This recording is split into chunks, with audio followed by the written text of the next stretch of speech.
So welcome back to part 63 of the GTA 300% walkthrough. Just finished dropping this off. Anyway, enough of that stuff. Let's have a little more dog. So as mentioned a couple of episodes ago, I did originally intend to sort of mix together the and edit the time where I found these import vehicles that remained. So I've already got the Trash Master earlier on as well. I'll show you this now, but I've still got the video clip of that, which I trimmed down to about 2 minutes just the time I found it. And yeah, I intended to put them all together into like one seamless video clip. But I might as well just upload the Trash Master bit tonight, I think, because I didn't expect to find this as part of a mission video, so obviously I couldn't, like, it's pointless cutting out the bit with the flatbed. You can see the Trash Master's gone, so it is just Mr. Whoopi in the bus. Mr. Whoopi is one of probably my biggest regret on this whole walkthrough so far. I knew I shouldn't have took liberties. There is a mission where you get it, of course, and I decided that I'll just kill them mafia guys by blowing up, and thought, oh, it's not too problematic, I'll find it later. Yeah, that was a mistake. But the fact that there's just 2 left now, and I've obviously got my Trash Master video. Yeah, I will upload that. I don't think I'll actually name it as a part. I think I'll just put something like found the Trash Master or something. But I will put it in order in my playlist when I get around to editing that. So I recorded that bit and did it just before episode 60. So yeah, I'll just fit that in then.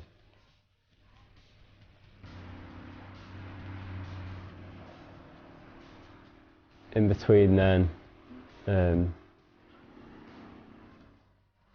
continue to keep an eye on it. I think the only island now which Mr. Whoopi spawns is Shoreside, so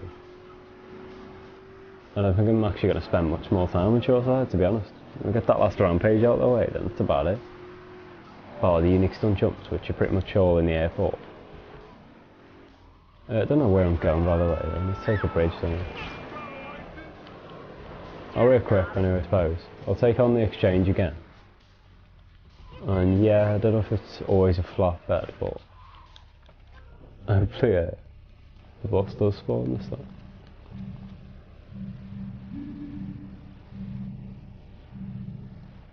Okay, that's more than enough. I'll make sure we get health. In fact, I'm going to save it just because of getting into vehicles is like incredibly rare, so comes in really handy.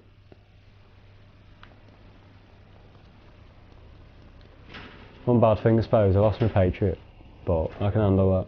I'll just do the mission now. You know, now I'm heavily armed. I'll approach the dam and just bazooka the shit out of them.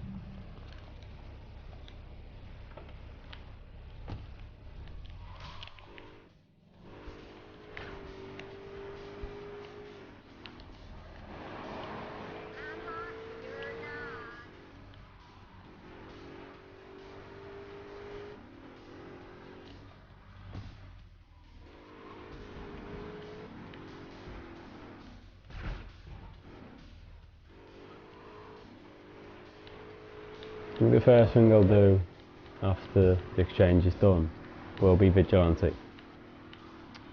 On occasion, yeah, on Vigilante you have to, I actually said it wrong about 5-6 episodes back, I think. I assumed, like the other GTA games, it would again be a 1 to 12 kind of thing, but it's, you have to take out 20 criminals on each island. So obviously in Portland and Shoreside Vale, there's always a chance that it might be Mr. Whoopi. Yeah, it's unlikely, but you never know. I also read that sometimes the bus appears as a... No, I thought that was it. Yeah, sometimes the bus appears as on the firefighting mission on Portland, so I know I've already done that, but if push comes to shove and at the end of the game I'm left with just them 2 cars, I'll probably do some firefighting missions in the hope that it turns up.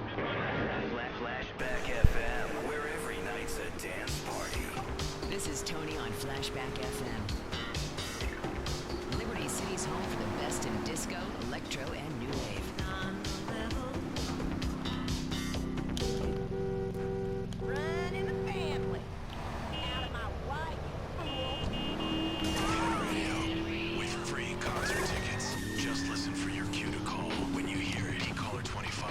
If you can correctly answer the trivia question, you'll be...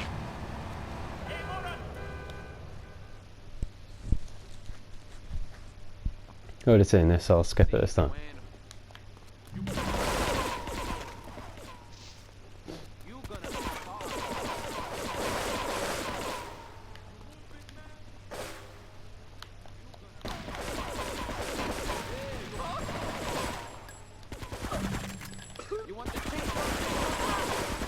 Of course, I know for deal. I forget myself straight away. You lose all your weapons. No, I established that last episode, but I got getting too carried away by finding a flop head. But yeah, all of a sudden this mission can be quite tough without me bulletproof Patriot. So every little helps here. I'll grab these Uzi bullets. Obligatory Mr. Whoopi check. Not one FAQ read once, telling me to be behind here.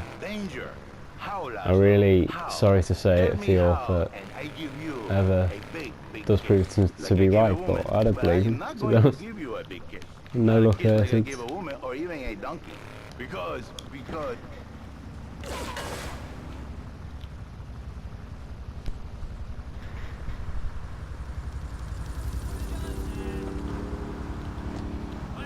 I will take the Banshee this way, this time, just because I didn't do this with the Patriot, but it's actually small enough to fit with this little gap coming up.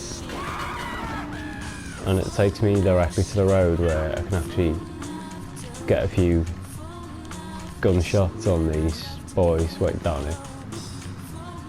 By cocking down.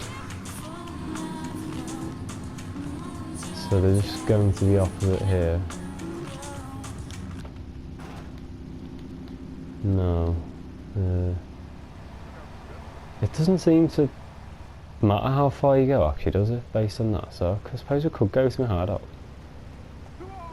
I'll try that next time. If I do fail it this time, you know, I've got a plan B.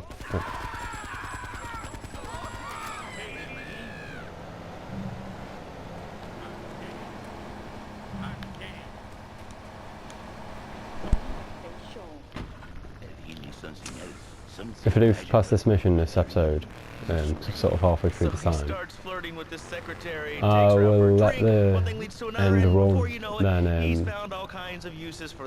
basically I'm going to have to cut it halfway through, and I'm not even sure you can, so... I must have missed this earlier, sniper. I knew there was one here somewhere, but yeah, I'm not sure you can actually cut it during the cutscene, because I have to sort of pause it and what have you. I'm not sure it lets me. So I might have to actually end the episode after, just before the final helicopter shoot down if I get to that point. So I hope that's okay.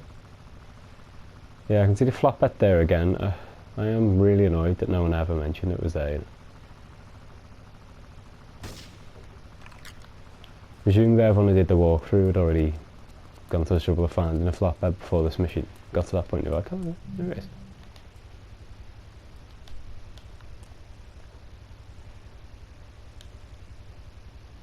You can see though, with the sniper, this mission actually isn't that bad. It's one of the easier final missions in GTA history, I think.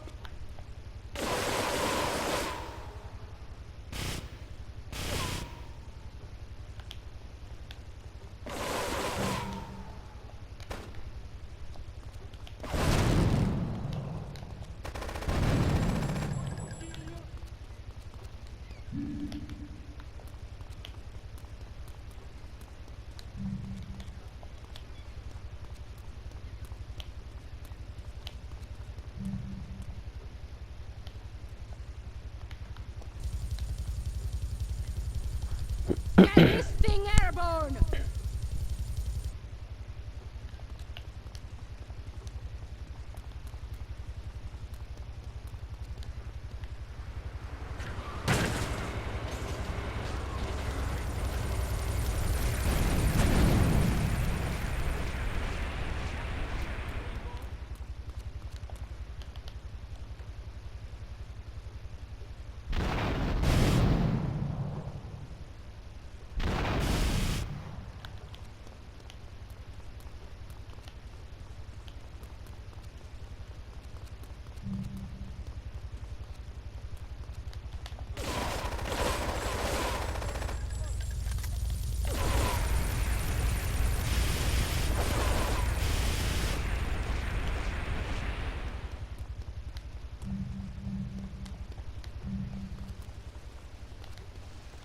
So there probably is health dotted around this place, behind these crates as well, but I haven't actually stopped.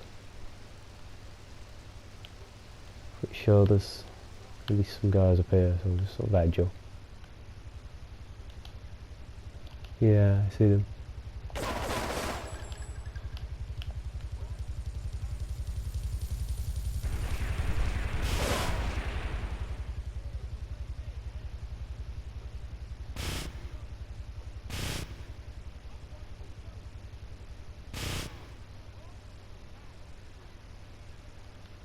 There's one up here.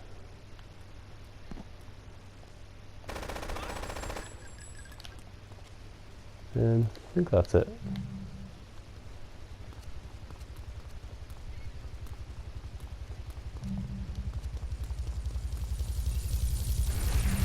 Yeah, I don't think it actually gives you a huge amount of bullets. No, free. But it does fly quite close when it comes back around. It'd be a bit easier if we could jump up on it, I suppose, but what do you know? Alright, come on.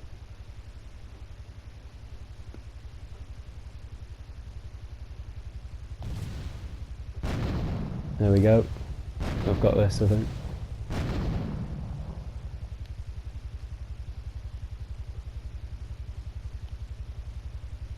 It does need to hurry up and blow up though.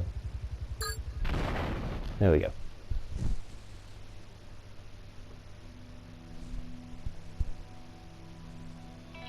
Residents in Cedar Grove have been coming to terms with the emotional aftermath of a full-blown war that hit the area yesterday. Local resident Clive Denver described to police a single gunman that he saw fleeing the scene with a dark-haired woman. Oh, we're gonna have such fun, cause you know, I love you. I really do, cause you're such a big, strong man, and that's just what I need. Anyway, what was I saying? I forget, but you know what it's like, don't you? The sound of explosions shook nearby homes as people ran for cover.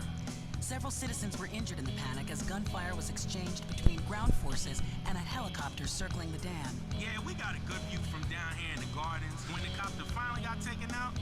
Better than the fireworks on the 4th of July. With the death toll already over 20, police are still finding bodies. There have been no official denials concerning rumors that the dead were members of the Colombian cartel, and still no leads as to the cause of the massacre.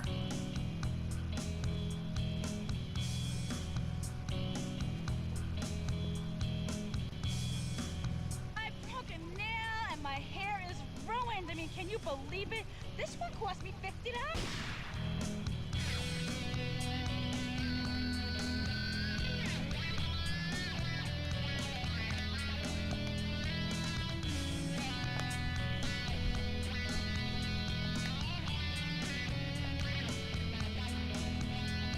So guys, I don't think I can actually skip this bit. I was trying to do them, but as you can see there, the ending is that Claude is the winner. He kills Maria, which I do quite like because she is quite an annoying character, and obviously it's quest revenge. Once that's done, he's pretty much done. So I can't skip this out, but I'll probably cut the episode there and then rejoin the next episode once these have sort of filled out on that. Then I'll be starting the vigilante mission, so I'll see you next episode.